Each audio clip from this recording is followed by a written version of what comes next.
Доброго дня вам! Я Мурат бин Муслим, и вы на канале Курдское просвещение. Герой нашей сегодняшней программы поистине оказался крепким орешком. Это один из репрессированных курдов Дурсунов Вазир Шавкатович, 1935 года рождения. Он прошел 3 репрессии: детдом, тюрьму, малярию, голод и холод, и после всего этого нашел в себе силы выжить. Дослужился до высокой должности и стал почетным гражданином. Прежде чем он нам расскажет, как это было, я попрошу вас подписаться на наш канал и нажать на колокольчик, чтобы вы не пропустили наше новое видео. Мы в 1944 году по приказу Сталина, Берию, нас выселили. Выселили из наших места жительства Грузии, Халцхинского района. Оттуда нас выселили у нас в семье было 6 человек.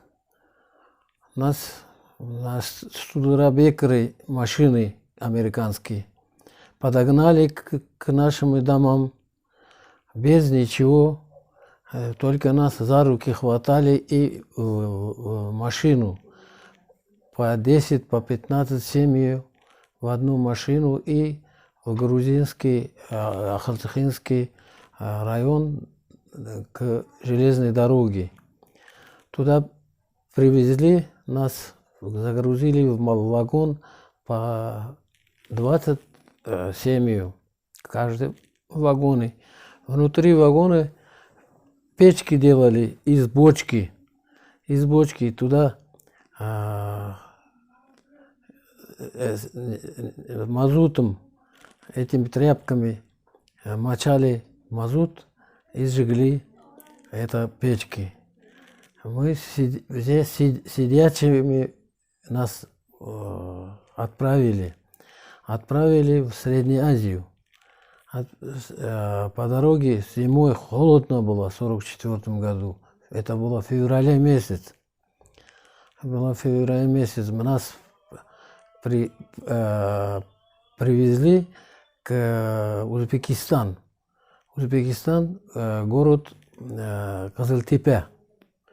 Город Кызылтепе, где там ящерицы, как бараны, жили между саксаулами. Мы там малярией начали болеть.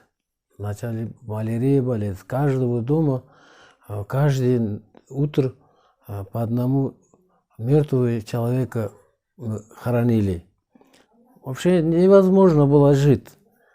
Мы опять уехали обратно в Азербайджан, в город Ишигли, Казахского района. Мы приехали туда 60 семей.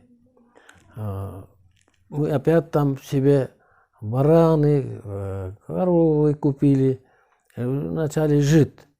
Опять нас поймали и опять депортировали.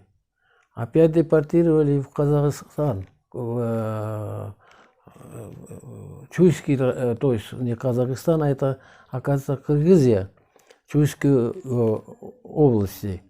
Там поселок Военком. Мы там тоже не могли терпеть по погодными условиями, не привыкли к этому. Опять у нас малярия, тогда была очень большая эпидемия, малярия. Это очень тяжелый болезнь был. Я в школу ходил тогда 1 класс, от нас школа была где-то около 500 метров. Пока до школы доходил, между школой и нашего дома был один урюк, большое дерево. Под это дерево я падал, и малярия мне прихватывала. Малярия так действовала, что сперва дрожишь, все кости и все челюсти стучат по друг друга. А через минут 20, полчаса, и жара. Такой жара, что вот температура около 41-42 градусов, это температура в теле появлялся. И в конце концов вырывал такими желтыми, вот это вырвешь, и сразу же малярия успокаивался.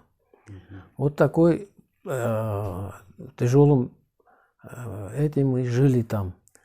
Вот опять наши деды, поедем в свою родину, мы здесь не можем выдержать, наши дети, старики умирают от этой малярии.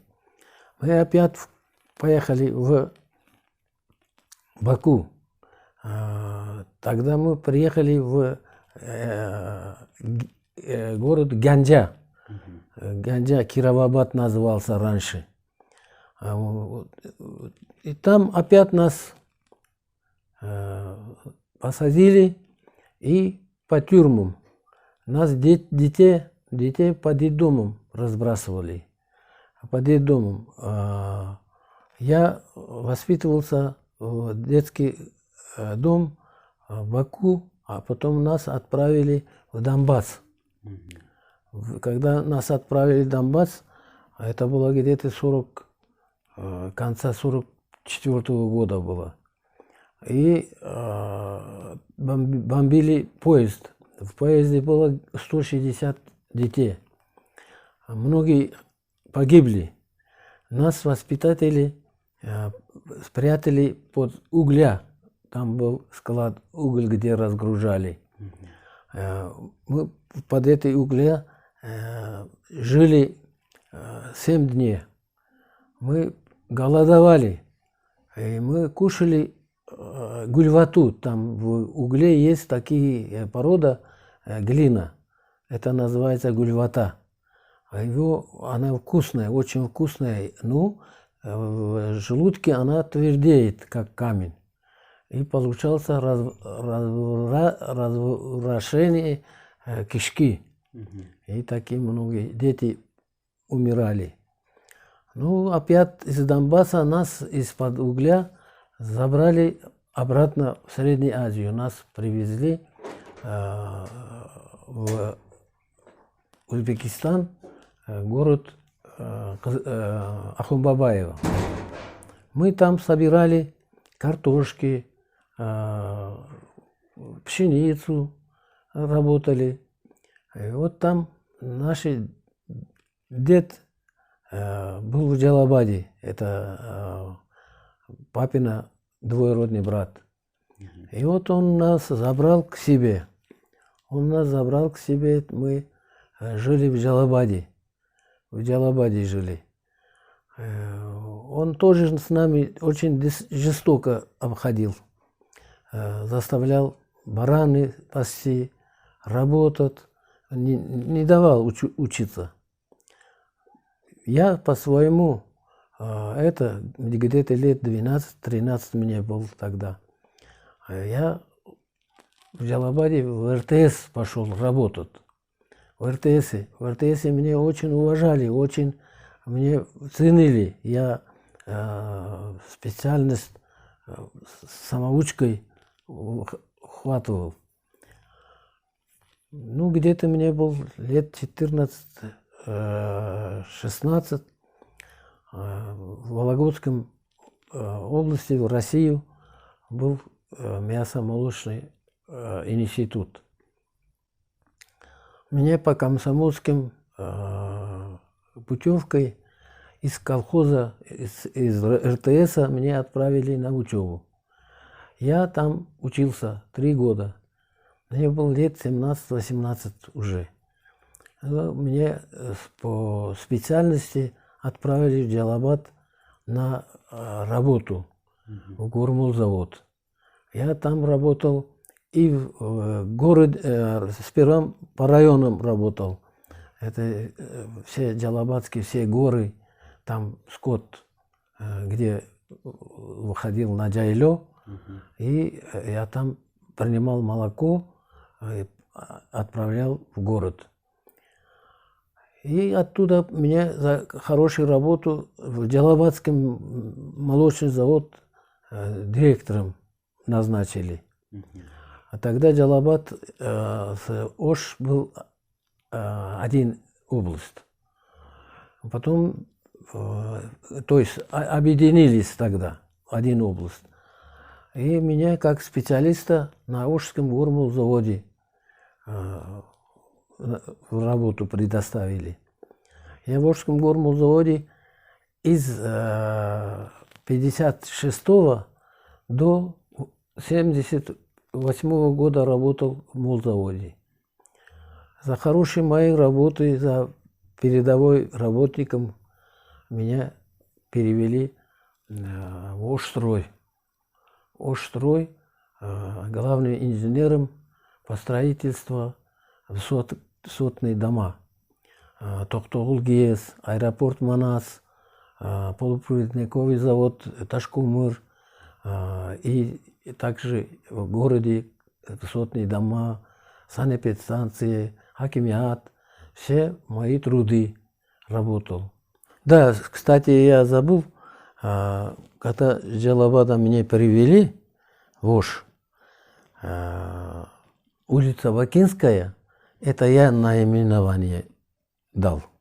Там только лисы и эти жили, кролики. Да, там. Лисы, кролики, было Адыр.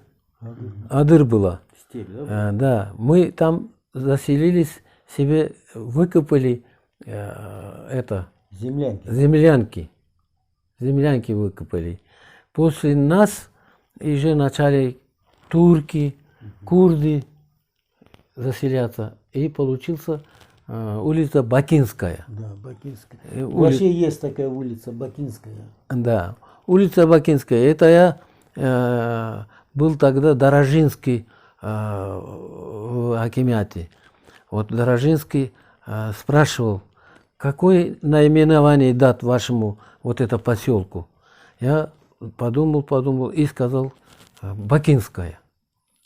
Бакинская, где в Баку я учился и все не забывал про Баку.